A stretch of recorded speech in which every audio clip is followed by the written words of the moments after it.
Thank you. This will be a lesson from history on the failure, the tragic failure of the precautionary principle to solve climate problems. And the precautionary principle, one representative definition I found on the internet is that precautionary principle is an ethical theory that says that if the consequences of an action, especially concerning technology, are uncertain but are known to have a high risk, it is best not to carry out the action. Now, there's a logical disconnect in that definition. If the consequences of an action are uncertain, how in the world does one judge the risk? So in the absence of scientific knowledge, the human mind will apply something other than science to this, and this is the mischief that we'll talk about from history. Our climate's in a lot of trouble.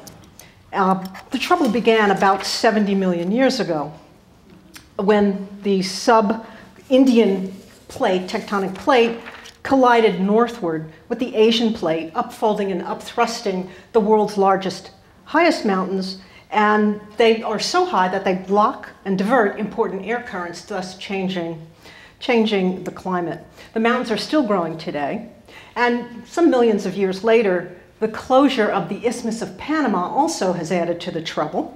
It now diverts flows of energy that used to flow more freely between the Atlantic and the Pacific Ocean. All that has led to an ice age. Now, just to give you some background, the two themes here today are going to be that climate and weather always change.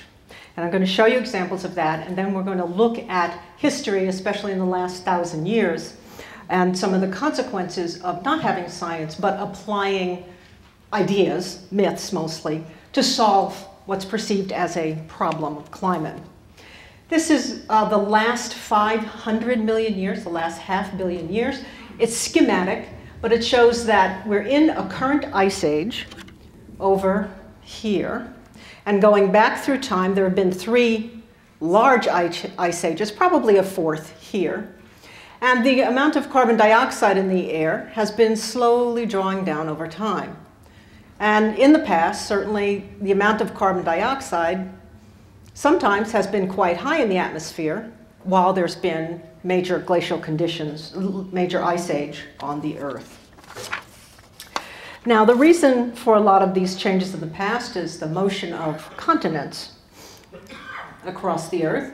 And this is our planet during the Permian Ice Age, about 300 million years ago. As the plate shifted, the continents were fairly united, with a large landmass down at the southern pole called Gondwanaland, and the rest of the mass, Laurasia, up towards the equator. As the continents continued to shift, we left the Ice Age and began the early Triassic. And this is a snapshot of what the Earth looked like from about 237 million years ago. The large landmass has moved away from the South Pole, and climate conditions are much warmer. In fact, this is the time of the dinosaurs, a very warm climate. The Ice Age began anew about 2 million years ago, although the trouble, as I mentioned, was starting 70 million years ago. And this is a picture of continents today, and the outlines, look carefully at the South Pole and the North Pole, the white outlines, although you see the continents, the land mass is defined, there is also the mass of ice shown there, much more ice. This defines the Ice Age, the appearance of severe amounts of ice.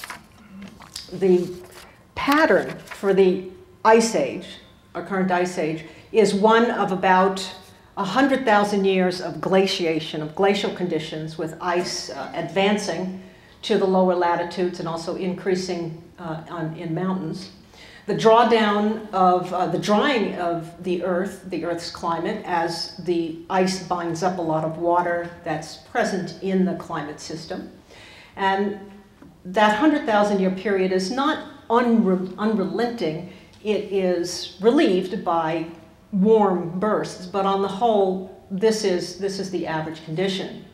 There are 10,000-year interglacial warm periods, and we are currently in an interglacial warm period. The last one was about 115,000 years ago, called the Eemian, And that one was about, 4 degrees centigrade warmer than today's. Now, you probably are worried about your real estate investments. If you have coastal property, you can run these forward, these ideas of the shifting continents, the shifting tectonic plates, and come up with what the Earth will look like 50 million years from now. The Mediterranean Sea, in particular, begins to close off and build the Mediterranean mountain range, the future Mediterranean mountain range. Antarctica is drawing away from the poles. Australia is headed northwards into southeastern Asia. And then 250 million years from now, the world will be united, almost united once again. The Mediterranean mountains here, and Australia and Antarctica will build a mountain ridge here as they collapse, and probably because there's no landmass, substantial landmass near the poles, we'll have a future hothouse climate. So by then we certainly will be out of the Ice Age. And as I remarked, the hothouse climate is the pertaining rule of the last $500 million years, and the ice ages are the exception, but we are in an ice age. And my best, my favorite weekly reading comes from the Weekly World News, because I like to understand why people believe what they do. They got this right. A new ice age is upon us. We've been in one for almost 2 million years. Now this one confuses weather and climate a little bit. Scientists warn spring won't arrive this year. Not it'll be late, it won't arrive. This worries us in Boston because we always worry about this every year. But weather is the short term, very short term, averaged over, say, 30 years or longer, millennia. It is then defined as climate. Now, it wasn't so important. This ice age this news did not make the front cover. You have front covers such as, if you are looking for Elvis, he's not here in Las Vegas, but he's running for the Senate to make his bid for the presidency. Now, not everything in here is untrue. Oh yes, global warming, right? They worry about global warming too. Spontaneous combustion is on the rise because of global warming. But then they have a little tricky, very interesting, tricky thing here in the back. Guess which story of these several ones is fake. And one of the stories put up for your guesswork is that the Swiss are putting, because they're worried about global warming and their glaciers, mountain glaciers melting, that they are wrapping one of their mountains as a test case in aluminum foil to reflect away the sunlight. This is one of the stories here that was not fake. The Swiss are actually doing this. Oh, and if you think cats are odd, well, they come from Mars. I'm a dog person. Now, last year we had to suffer through, I love science fiction movies from Hollywood. I love reading science fiction. And there was a movie that came out called The Day After Tomorrow. And it was the idea that the Gulf Stream current, which brings warmth up to Northern Europe, would shut down because of global warming and drive the next glacial period. This is a schematic of what the current looks like. There's warm water brought up from here up to Europe. The cooling water descends down here, and it's sometimes portrayed as a conveyor belt. I should tell you that this is a cartoon and really isn't representative. And the idea that global warming would then shut down this current comes from the fact that Greenland, the ice sheet, the largest ice sheet in North America, would melt because of global warming. Although it hasn't, it's probably been growing, and the temperatures there have been dropping over the last 50 years. That this freshwater, glacier freshwater, freshens, it lowers the salt content and then shuts down the current. Expert from MIT, Carl Wunsch, says about this, he calls it a frustrating business to read about this every day. He said the Gulf Stream's existence is a consequence of the large-scale wind system over the North Atlantic Ocean and the nature of fluid motions on a rotating planet. So he says what drives the Gulf Stream is the wind caused by the rotation of the planet Earth. And he said the only way to get to have the Gulf Stream shut down is to turn off the wind system, and that means to stop the Earth's rotation. And he says the occurrence of a climate state without the Gulf Stream anytime soon, and by soon he says he means within tens of millions of years, has a probability little more than 0. So in other words, the ocean doesn't work that way, but Hollywood does.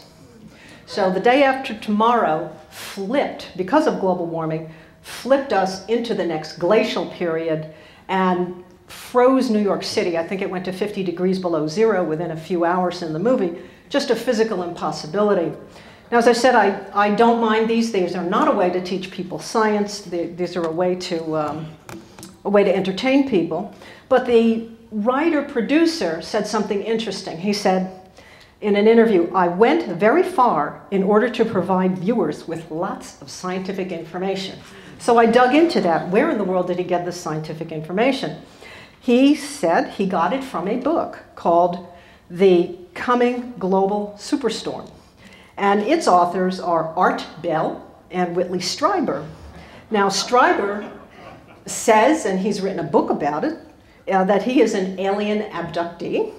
And both of them, and Art Bell you may know from late night radio, and both are experts in autopsies of the Area 51 aliens here in Nevada. And a paper just came out a couple weeks ago in Geophysical Research Letters, which compared models that loaded the atmosphere with 4 times the amount of carbon dioxide against the background value. And that's probably a physical impossibility. If we burnt all the carbon-based fuels that existed on Earth, it wouldn't reach that value. But they went to that extreme to ask the question, do these models shut down the Gulf Stream? And the answer is no. No model shows a rapid collapse or complete collapse of the Gulf Stream despite this. So think of this as a movie. Nonetheless, because it is Hollywood, an interesting report came out of the Pentagon, and again, this was the coverage by the Weekly World News that the Pentagon report, which was top secret, said there was a global warming catastrophe going to cause the Ice Age. And you see the cute graphic over here, the atom bomb, or an H-bomb, they didn't say. The head of the 3rd Intergovernmental Panel on Climate Change, Dr. Robert Watson, said this about the Pentagon report. Can Bush ignore the Pentagon? It's hard to blow off this sort of document. I say, no, it's easy to blow off this document. It's not secret, it was readily available, and its authors seem to be Hollywood story writers. That's what their expertise was. And this coverage from the Weekly World News came here. The end of the world was not so important. It came on page 7. Of course, the cover had to be Marilyn Monroe, shocking new news that she's a vampire, that she was a vampire. So, as Groucho Marx said, ever since they found out that Lassie was a boy, the public has believed the worst about Hollywood. So back to climate, let's look at some changes that have occurred in the past. A Cro-Magnon man, about 20,000 years ago, fully Homo sapiens, was recording his icehouse environment on the caves near the Pyrenees and the Alps in France. And this one is a drawing of a woolly rhinoceros done in charcoal. And it shows an animal, shows local flora and fauna that are not in existence today because they only survived in this the last glacial period that again lasted about 100,000 years and ended around 12,000 years ago. I'll show you that. It's ending in a minute. Besides documentary records like cave drawings or more elaborate records as we come into the more modern times, we have scientific quantitative assessments of past climate. In Greenland and in Antarctica, these ice sheets that have persisted for many years allow scientists to drill a core and look back in time at the layers of past and at layers that contain information on past conditions. So there have been several projects to draw ice cores out of Greenland, for example. And this one is the Northern Greenland Ice Project, a European, a multinational collaboration. And here they are taking their heavy equipment in a Hercules that has to have jet-assisted takeoff. Here's the very bottom of one of the deepest cores. They go several kilometers deep, and there's some red mushy stuff plus some material. Here's a close-up of the material. It's a pine needle. At the bottom of the ice core, there's material from the time prior to about 2.5 million years ago, when Greenland was not enclosed in ice. So Greenland has undergone a lot of changes. It always will. This is the largest ice sheet in North America, and as I mentioned, it has been around for about 2.5 million years. Now, from this ice core, we're going to focus more on the last few thousand years. And here's one of my favorite charts. It goes back to the depths of the ice, the last part, the last glacial maximum, about 18,000 years ago. And the top part of this line is the temperature running to the present. And I mentioned that thermometer readings show the 20th century, the last 50 years. Most of Greenland has been cooling. And you can see the temperature's been warmer in the past. It's been colder in the past. Some other notable features of this is the extreme variability, the extreme natural variability prior to the era of SUVs. So the climate is rising out of the ice age. Here, we get warmth. The Arctic, the tundra begins to disappear. Vegetation responds by putting in birch and conifer trees, and then suddenly, quite suddenly, back into glacial conditions. This is a period of about 1,000 years, between about 12,800 and 11,800 years ago, called the Younger Dryas. It exists in many areas of the world, and there isn't very good explanation of what would have caused this abrupt change. Then at the end of the Younger Dryas, there's an astonishing rise to warmth, and in some records it seems to be as short as maybe a human generation, as short as even half a century. Rising out of the Younger Dryas, we come to the warm Holocene period, the last 10,000 years or so, when temperatures have been relatively warm. As a result of this warmth, humans responded to these changes.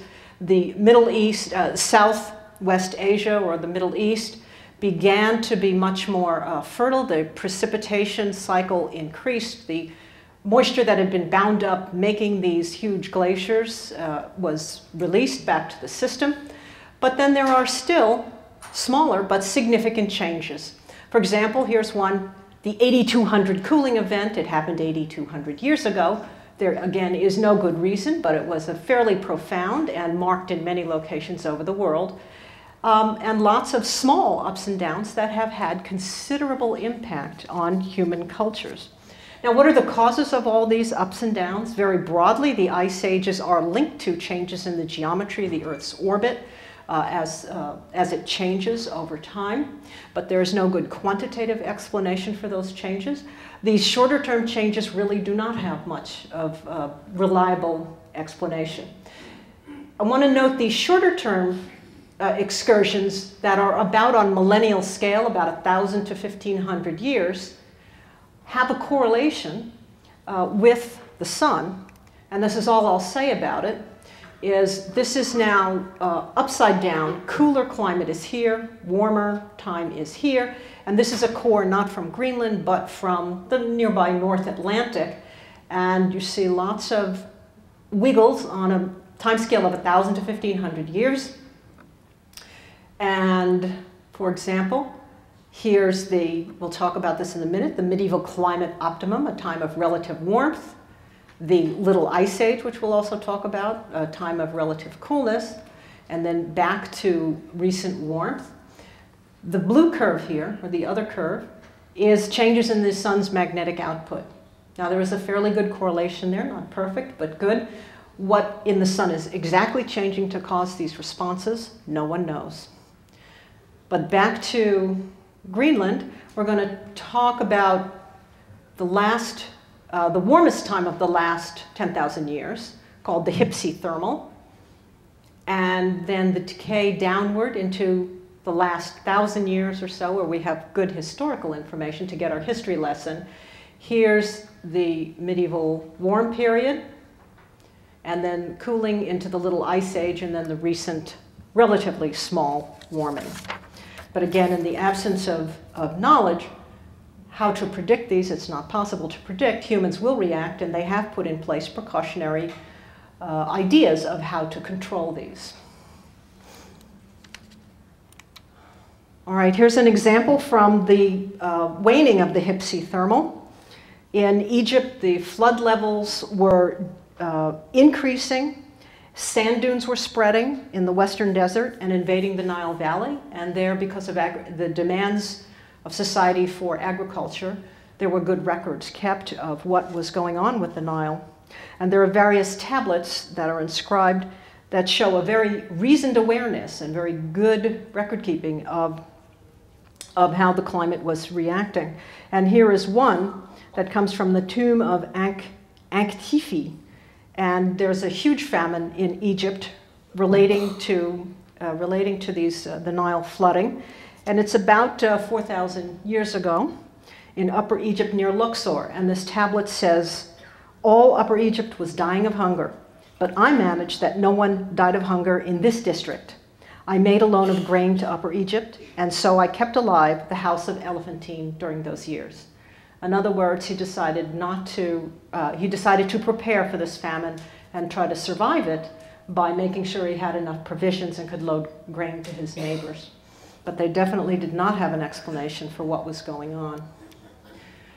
There are also records. This is the documentation of the Gilgamesh Flood that predates a story similar to the Noah flood, that an Assyrian king had collected from an earlier period for his library. The Assyrian king lived about 7th century BC and collected these ancienter tablets that were preserved in his library, happened to be mudded over and then uncovered in the 19th century by explorers at the British Museum.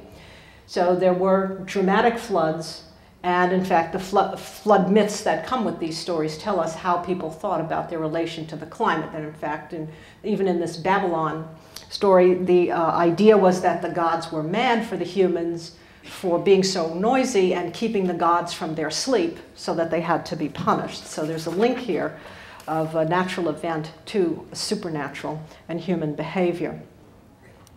Now, just to remind you about the hypsithermal, this is from the Arctic near the Mackenzie River in the in Canada. And this is a snag of a tree dated to be about 5,000 years old. It's white spruce, and it shows that this ancient tree, this white spruce, could survive to a much higher latitude than it can at present. So this just documents, again, this warmth of 5,000 years ago.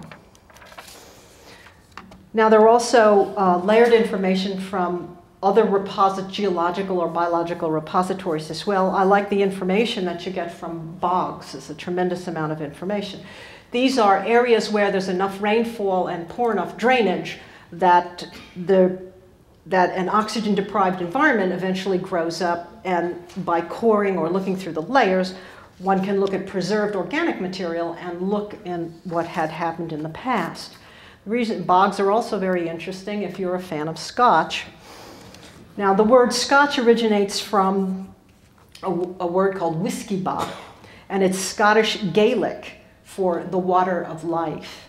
And I have something surprising to tell you, that Scotch comes from Ireland. A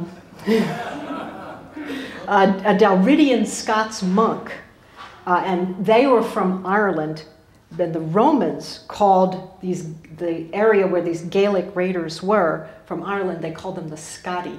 So that's how the name Scotland came about. This Irish Dalridian Scots monk went to New Caledonia over in northern Britain about the 4th or 5th century AD to convert the Picts there. And he brought the recipe for Scotch with him. So it appears that Scotch, the recipe for Scotch, came from Ireland. And Scotch is made from malted barley. So you take barley, begin to ferment it, and it's roasted over peat, which gives Scotch its distinctive aroma. So Here's the fermented barley. Here's peat, the bog material being dug up. Here's one of the large old-fashioned roasting ovens with the peat underneath. And then there's the fruit of labor after it's put into casks, and by law Scotch has to be put into used casks that have been previously used to distill, to age sherry or bourbon. So it's both peat, the smell of the peat aroma, and the remains of what was in these used barrels that give it its distinctive flavor. Now, the first recorded, the Scotch, distillation of Scotch, of whiskey in the UK has been taxed for a very long time. And the first example on the Exchequer rolls comes from 1494 AD, where the entry reads 8 bowls of malt to Friar John, wherewith to make aquavita, the water of life, the Scotch. Now, that would have produced 1,500 bottles of Scotch, so Friar John was going to be busy. Now, Scotch is it must be distilled in Scotland, and it then is aged in oak casks there for at least 3 years. And as I said, these oak casks are previously used, and the casks and the peat give it this flavor. Now, I brought some examples with you so you can read these next time. You can think about bogs and past climate. This one is Johnnie Walker Gold Label. It's aged 18 years, says down the bottom here, in the barrel. And it happens to be a blended Scotch whiskey. So it has other grain distillations. It could be rye, for example, mixed in with this. And then most Scotch is made to 40% by alcohol. It comes out higher than that in the cask, but to get some uniformity of product, the amount of alcohol is then adjusted so that it turns out to be 80 proof. Here's one, the Glenlivet. This is the most widely sold, the brand The Glenlivet is the most widely sold Scotch in the US. Although it was founded in 1824, it was bought by Seagram's in 1977. It also is 80 proof, 40% alcohol by volume. This one says single malt Scotch whiskey. And that means it is from one distillation. It can be from different casks of that distillation, but one distillation. And it also says French oak reserve. That means the barrels were previously used came from French Limousin oak. So they're trying to market this as something specific about the aroma of it coming from the trees from France that it used. This one, I'm told, is really fine. It's, again, Johnnie Walker. It's Blue Label, and it is a blend of the very rarest whiskeys. They're not all malted, and there's no ages specified, but in this case, they're looking to present a certain taste to you. It comes in a very pretty blue-green flint glass bottle that's made from an original mold in the distillery, and it also is 40% alcohol by volume. By the way, don't ask me which one I like. I love smelling these because I love the smell of peat, but I'm teetotal. And then here's one I just bought, an Irish whiskey box. This one is Tullamore Dew, 12 years old in the barrel. This is an unmalted barley, and then it's mixed with some malted barley, but the malted barley is dried without peat, and it also is 80 proof. And Irish whiskey distills usually 3 times to get rid of some of what's considered to them debris that ends up in the Scotch, that to Scotch aficionados is part of the experience. And then I found this interesting one, Bruichladdich, up from Islay. It's 40 years matured in the barrel. It is a single malt, one distillation. It was the oldest, it says, ever bottled. This is from their website. They only made 500 bottles back in 1964, and the price is astronomical. So I don't have a box of it, and I probably won't. And you can only go there and get it and bring it home. They wouldn't mail it over, you can't order it over the internet and have it mailed. Anyway, so next time you think of bogs, think of not only the Scotch experience, but also that these layers contain information on past climate, like pollen from number 1, hazel, the second one there is pine, and 3, grass, and these might change with time over layers.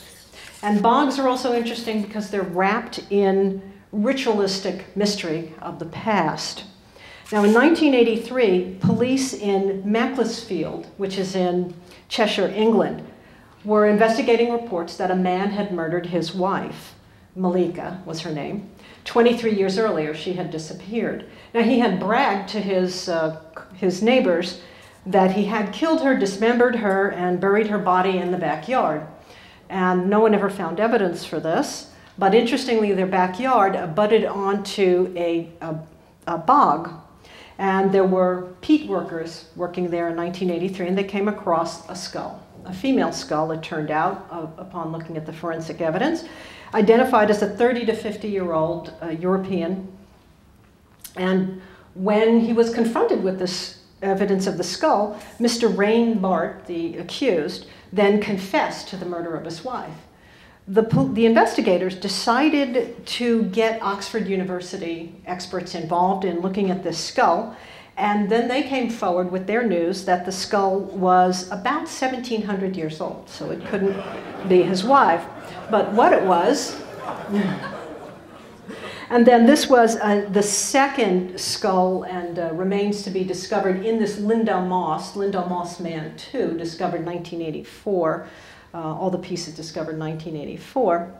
The bogs, because of their anaerobic environment, sometimes preserve some of the soft tissues. So here is a body. It's dated to be about almost 2,000 years old. And the contents of his stomach is intact. And it shows grains plus some mistletoe pollen, some unusual combinations of things. And he's possibly a sacrifice victim, showing the mystical ideas involved with these bogs. And this is another one from Denmark, and this is Tolland Man. He was discovered May 6, 1950, and from the tannic acid in the bog, he's tanned. He's actually quite Caucasian. And he's about 2,400 years old. He was about 30 or 40 years old at the time of his death. His last meal was also recordable in his stomach. And his last meal had been a gruel made of vegetation of 30 different grains, and some of which were extremely hard to get. Somebody went through a lot of trouble making him a porridge to eat before he was killed.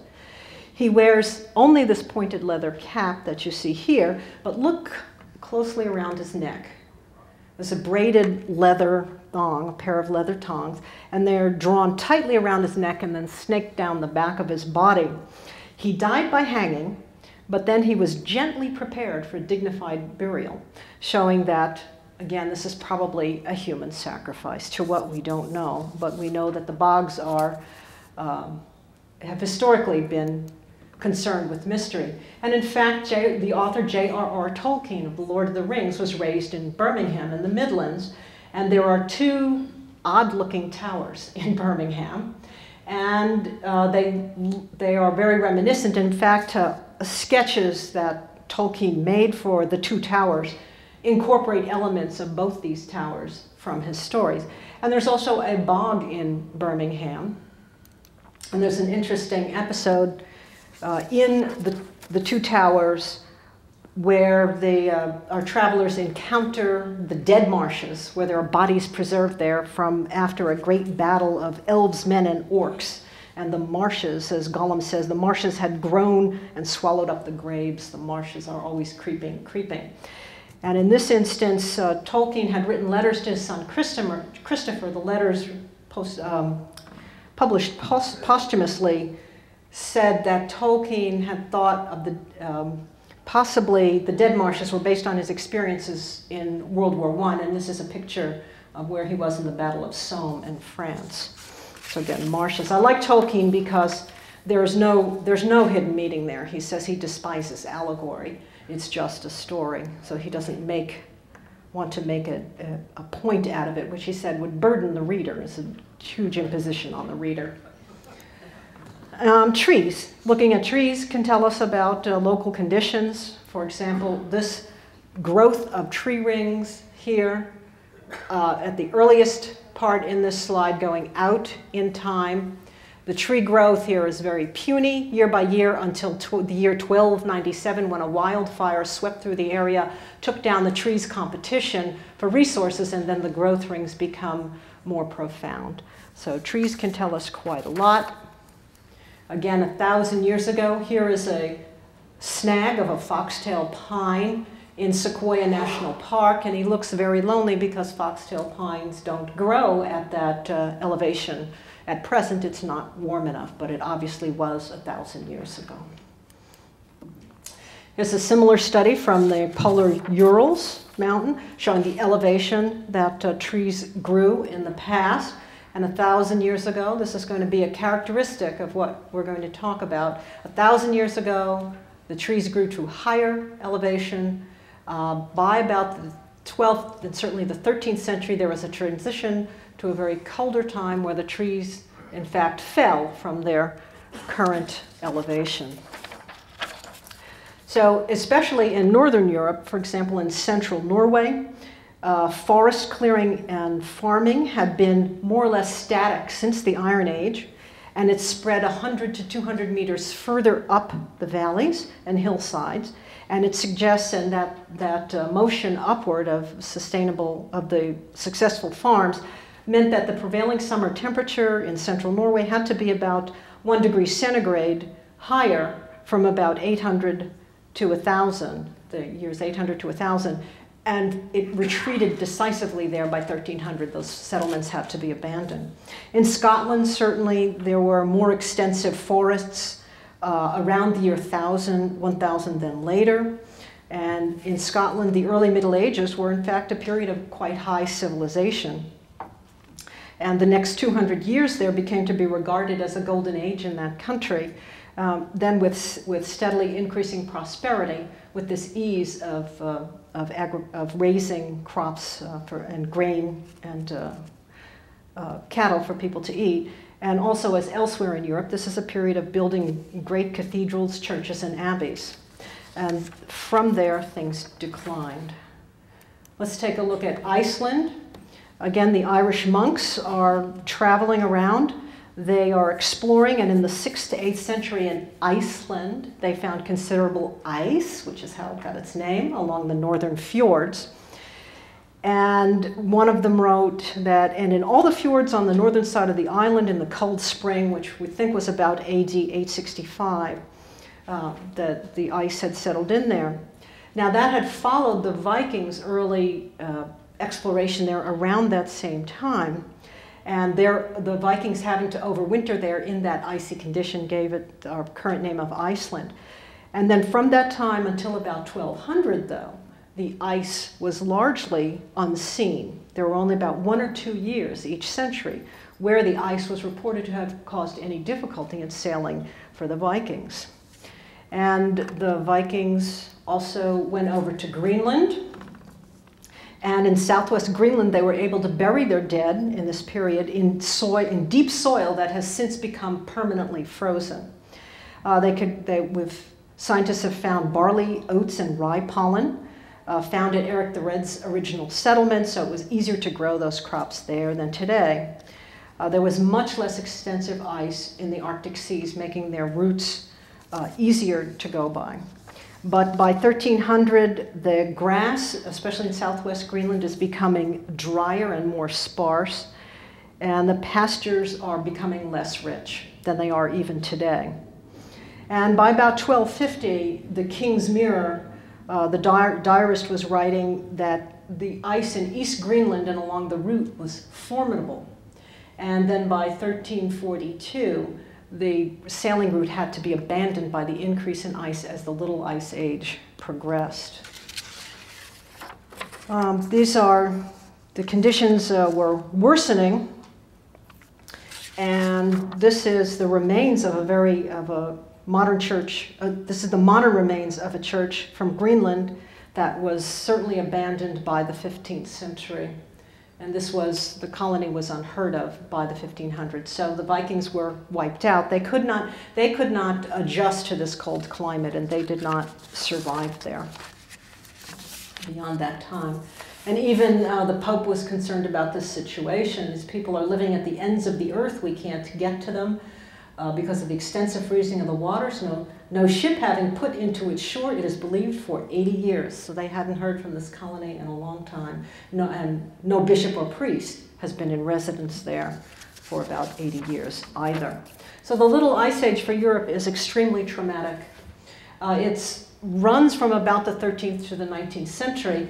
It is not just cold, it is an extremely variable time. That is, you can have more severe heat waves than had been noted. But the reliance on agriculture for their economy and subsistence made this a tragedy in the making. So you could have droughty summers, you could have flooding summers, and they knew that these conditions had changed. So as a result, the 13th and 14th centuries, famines swept across Eastern Europe. This was very pervasive, and people were forced into cannibalism or just to leave the area and try to go somewhere else. The forests around Novgorod in Russia, early frosts had destroyed harvests starting about 1215, and people were forced to eat pine bark, and they are documented to have sold their children into slavery for bread. And, quote, many common graves were filled with corpses, but they could not bury them all. So starvation is setting in. Even China is suffering during this time, and a diarist researcher is looking at the past pattern of cultivation in China and noticing that crops had been grown in this area that couldn't be grown at his present time in the 13th century, meaning that the climate had deteriorated. And China also plays in this story, plays with the European story, because in around 1331 or 1332, the winter floods were so disastrous with this highly variable transition to the Little Ice Age that 7 million are killed in this terrible flooding. The ecosystem is destroyed, the environment's destroyed, and the bubonic plague, which is endemic to that area, flees in the fleas, runs, seeks outlet from this destroyed ecosystem by going north into northern China, bringing a devastating bubonic plague there, and then west to meet up with the Crusaders who are traveling from Europe to southwestern Asia. As a result, in 1347, a ship comes into Sicily carrying the Black Death, and in 5 years, 40% of the population of Europe is destroyed. And this is a map showing the progression just over 5 years. December 1347, as the plague reaches the southern parts of Italy and then travels by January into Europe, and 1348, 1349, and so on. There were a few areas spared, but not many, 40% of the population. The life expectancy in England fell by 10 years. It had been about 48 years. It fell to 38 years during this period. And Giovanni Boccaccio, who writes in the Decameron, says, this plague has come to Florence in the year 1348, the fairest city of all the fair in all of Italy, and a death-dealing pestilence stalks in, which, through the operation of heavenly bodies or our own iniquitous doings, has been sent down upon mankind for our corruption by the just wrath of God. In other words, in the absence of evidence, in the absence of medical science, we're going to make up a story about this terrible tragedy. These weather calamities continued in Eastern Europe during the 15th and 16th centuries. Famines continued. They're becoming more severe, if that's possible.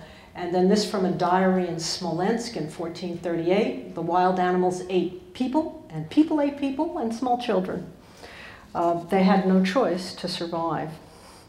Now, the early 16th century in Western Europe actually brings some respite. Remember, this is a very highly variable condition.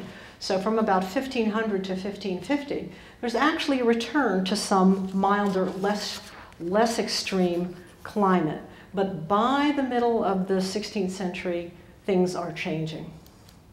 So 1540 in Basel, there is, this translated means, I'm told, from Klein Basel you could walk on the stones of the riverbed with dry feet underneath the center of the bridge. In other words, the Rhine had dried up in Basel so that because of a drought, a very severe drought, and a famine ensued. There were also widespread death of cattle because of this drought this year, and forest fires. And the Rhine in Cologne was also so low that you could just walk across it on horseback. The wine that year had an unusually high alcohol content, so much so that people lay drunk in the streets from it. And as a result of this, there was something called, excuse my non-ability to speak German, Mordbrenner hysteria. And that means there was a surge of arson executions in Central Europe. These wildfires were so unusual that it was thought that they had to be set. And so arsonists, people were accused of arson and then executed for it. So this little ice age was an extremely severe period. The glaciers grew on land and sea and probably has exceeded that of any time since the last major glaciation. And it was notably so to people then. And you can even see it in, for example, landscape paintings, this one from early 17th century Dutch landscape painters. Now, this is, I like this chart because it's a tributary of the Danube, and it shows the severity of floods and the onset of the severity around, in this case, 1550, the mid-16th century. This is the intensity of the flood averaged with the frequency. So that's this top line you're looking at. And compared to the 20th century, these are the most extreme. The 20th century is the least extreme in the information given here. And there were two great peaks in floods, in flooding frequency and severity, onsetting very rapidly in the middle of the 16th century. Now, in the absence of scientific knowledge, and this was also a time, the 16th century was a time of extreme upheaval in Europe. In fact, it's the Reformation, the Counter-Reformation, struggles, political struggles, but also after centuries of famine and poor weather, and then a respite of that in the early 16th century, and then the onset of extremely severe weather, the most severe weather probably of the last 1,000 years. And there's an introduction of a book written in 1948 that says, "It has been observed that it is quite impossible to understand the true inner lives of the men and women in Europe during the Elizabethan and Stuart England, Louis XIII and XIV in France, Italy in the Renaissance, the German Reformation, and the Catholic Counter-Reformation, unless we have some realization of the part that witchcraft played in those ages amid the affairs of these kingdoms. All classes were affected and concerned, from the Pope to peasant, from queen to cottage girl." So you have to imagine a society with very little science, very little understanding, a lot of struggles going on institutionally, and then the belief in superstition, pervasive belief in superstition. Now, witchcraft it's a very interesting topic. It's very broad. I'm going to look at the cases where people were accused of cooking the weather by satanic influences, cutting a deal with the devil for some reason, and then being able to bring on storms or destruction. It's only one reason people were executed during the witch trials. This period from about 1580 to about 1630 in Europe was a time of mass witch executions, about 50,000 executions well documented. And this professor says, let me dispel some myths for you about these witch hunts. One myth, the witch hunts were an example of medieval cruelty and barbarism. No, this was after the Middle Ages. These were conducted by government authorities, by church authorities, and they were certainly conducted by civilized and educated people. The church was to blame, the Catholic Church, for the witch hunts. No, the secular governments participated, Protestant governments participated, Protestant authorities and Catholic authorities. Surprisingly, the Inquisition did not contribute as much, as I'll remark on in a minute, as some of the other non-Catholic authorities in some areas. It's a myth to think of the Inquisition and a lot of these mass witch burnings. Another myth is that these witch hunts targeted women. That is, it's femicide, some kind of modern word. No, men and women were victims. Women, by and large, were the bulk of the victims. But in some areas, men were most of the victims. Witch hunting also became a very lucrative occupation. That is, identifying witches, identifying people and turning them into the authorities. Another myth, the witch hunts were all alike. No, there were many reasons, and I'm just going to talk about one of them, the idea that this bad weather was brought on by the witches. Millions of people died. No, more like 50,000 documented cases at present. That number could rise a bit. People condemned during those witch hunts were all burned at the stake. No, often they were killed, then their bodies might have been burned. Some of them were burned at the stake. And during the time of the witch hunts, witches actually existed in work magic? No, magic doesn't exist. Our senses deceive us. I need some help if somebody could run up here because I can't run away. Help me with a card trick. Willie! You know, there's a poker tournament going on here, so I got my Texas Hold'em deck. Okay. All right. I'm going to show how your senses deceive you. Okay. Of course, not yours, right? All right, deck of cards. I'm going to show the audience. I'm going to fan it out for the audience. It's many different cards. Now, I'm going to shuffle it a little. You're going to pick a card, okay. Not show it to me. Show it to them. Show it to them, remember it. Very good. Okay, pick it out, show it to everybody else. I can't see it. Now we're going to put it on top of the deck I'm cutting. Now, it's the magic deck. Oh, come on. Let's do it this way. Dad, this worked this morning, didn't it? Ah.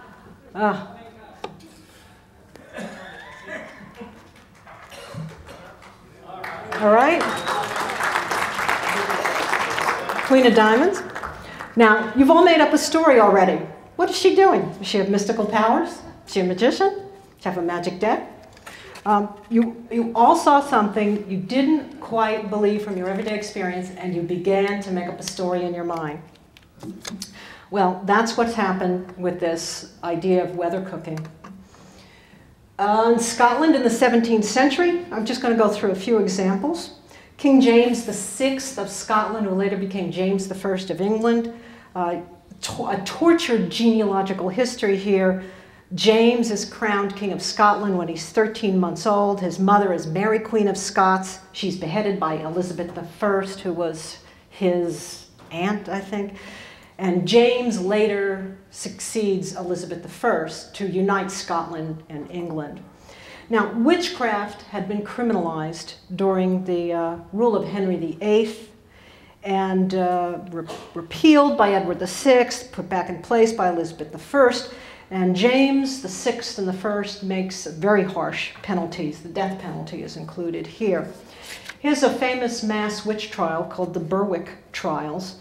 And it's alleged that James VI was a victim of witchcraft when he married by proxy Catholic Princess Anne of Denmark and then instructed her to sail over to England so that they could rule. This was still when he was just ruler of Scotland. So in August of 1589, she tries to come over and she is swept to Norway by horrific storms. She can't get out. James goes over there. He's hit by horrific storms. They're stuck there. They try to come over and their boat is almost they're almost drowned by some horrific storms on the way back.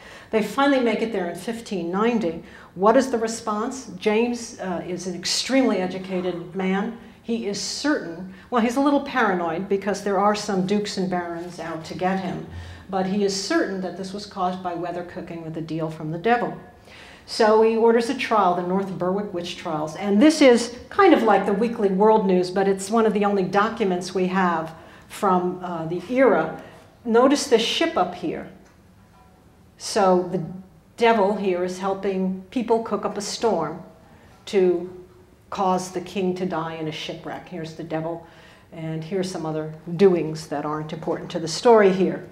Now, torture, there is no real, what's the evidence that somebody's a witch? A storm has occurred. So then torture has to be institutionalized with enormous volumes of books that make for horrible reading about how to get somebody to confess under torture to becoming a witch. This is not hard to do. There were about, I think, 70 people rounded up in this trial. The ringleader was named John Fan, and he was also called John Cunningham. He was charged with 20 counts of witchcraft. He was tortured for 6 weeks, very horribly. And one of the counts against him was conspiracy with Satan to wreck the ship carrying the King James to Norway on a visit to his future queen. And how did he do this? Well, he confessed to throwing a black cat into the sea, and that brought the storm. Of course, okay, so he's killed and then his body is burnt. And likewise, dozens of other victims in his alleged ring are killed with him. Finnmark in Norway has witch trials. This is very sparsely populated. This is the very top of Scandinavia. It's small fishing communities. The terrible North storms wipe out a substantial number of people in these fishing communities. So this is a picture from Norway of a witch sinking ships. And there's a trial. There's 140 witch trials here. So per capita, this is an enormous amount of witch trials in the sparsely populated area of the 17th century.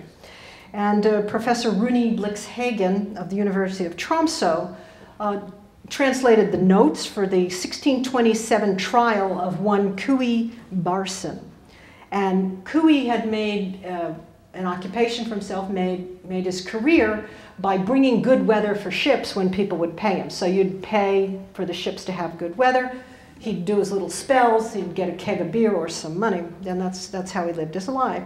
So one Christmas Eve, this ship went out carrying all the fishermen, a terrible storm rose up, killed them all, and Kui is arrested for that. And at the trial, they said, "How did you do this?" And he said, "Well, one of the wives came to me and said she wanted good weather for her husband, so I took off my right shoe and I washed my bare feet in the water, and that produced a nice, favorable sailing wind. They went out.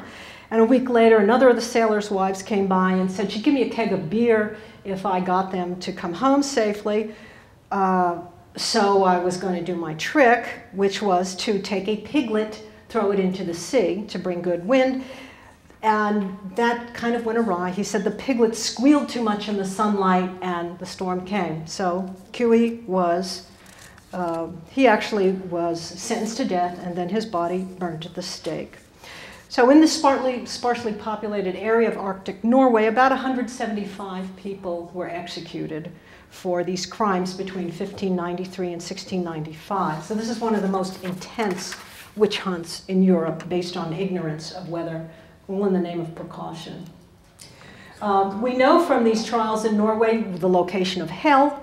It's Domen, a low-slung, lazily stretched out mountain in northern Norway. And in 1662, we are talking well into modern time, a 12-year-old girl relates how this is where Satan hung out and tortured people. And she said, in fact, there were these pipes carrying very hot, burning fluid and caves where everybody was. And Satan could hold a piece of raw fat in the water, and in just 1 second in these hot flames, it would cook.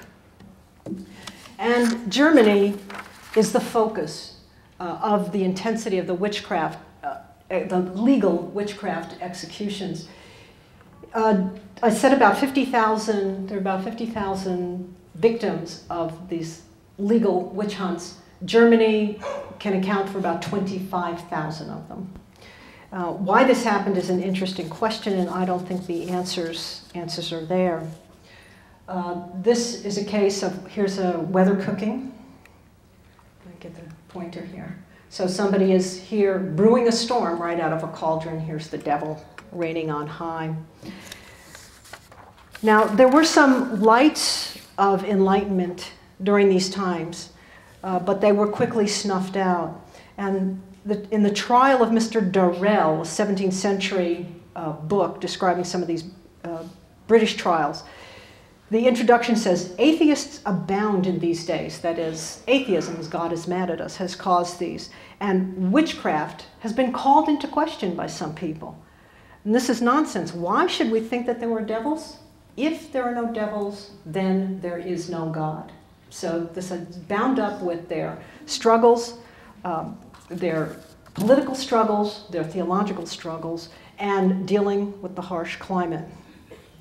Johann Weyer is a humane skeptic who lived from 1515 to 1588. He's horrified by this whole situation. And he doesn't, this idea of extracting confessions by torture is disgusting to him. And he says this is setting legal precedent that is just terrible. And he said the idea that Satan would need help from women that he thinks that have what we would call mood disorders. He says it's just terrible for society to act in this way. Well, of course, because he says this very enlightened thing, Jean Baudin, a very influential lawyer in these witch hunts, says, well, the country which tolerates this kind of dissent is going to be struck by plagues, famines, and wars. So those who fought against this were often accused, or on the verge of being accused themselves.